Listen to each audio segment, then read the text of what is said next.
गणगौर को छाता देते समय ये गीत गाते हैं। तो ये गीत गाना भी बहुत ज़रूरी है। छाता देते हुए 16 बार छाता दिया जाता है। तो आइए गीत गाते हैं।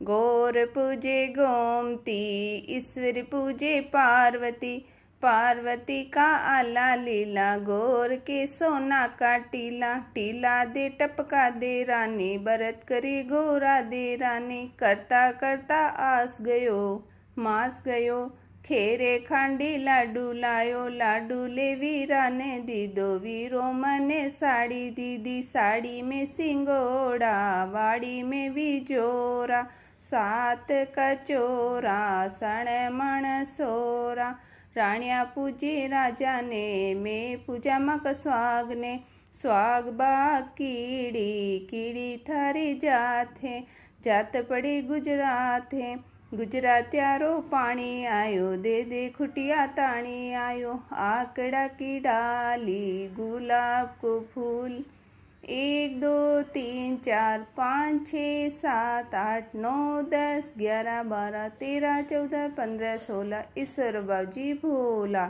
ऐसे करते हुए हमें गणगौर और ईश्वर जी के छाता लगाना है। 16 बार इस गीत को हमें गाना है। अगर ये गीत आपको अच्छा लगे तो वीडियो को लाइक करें और चैनल को सब्सक्राइब करें। Thank you.